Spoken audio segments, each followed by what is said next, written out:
BoxingVoice.com live with Victor Conte, strength and conditioning coach. Victor, the reason I wanted to interview you was because two of your fighters, one former and one current, just had two boxing matches. Clearly, Edwin Rodriguez versus Andre Ward, and also we seen the return of Nonito Donaire without Victor Conte versus Vic Darchinyan.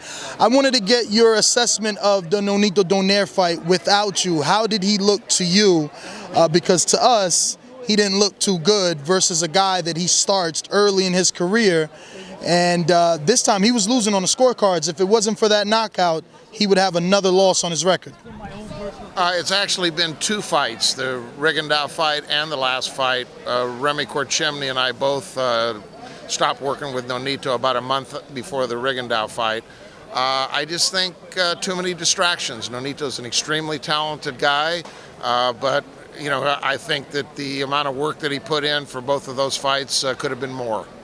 But I really think Nonito has a bright future if he gets back on track and he puts in 110% in preparation for his next bout. What do you feel went wrong in that Rigondeaux fight? He seemed to be totally outclassed. I mean, we know that Rigondeaux is a master-class boxer, but we didn't see Nonito really try to take control of that fight. Instead, he seemed to sit back on the outside and allow the counterpuncher to counterpunch him. He seemed slow and sluggish. There was a lack of focus. You know, the preparation was not there.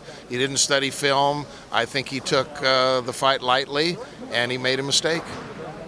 And now, switching our attention to Edwin Rodriguez and Andre Ward, what was the problem there? It seemed that Edwin was very confident before the fight. He seemed to be ready, but come fight night, he seemed like he didn't have enough energy to keep a constant output and activity throughout that fight. In short, he's outgrown the weight division. He just too much weight to cut. I mean, even in his previous fights in Monaco, they agreed the fight before that it would be at 171.5, so he didn't make 68 the fight even before that.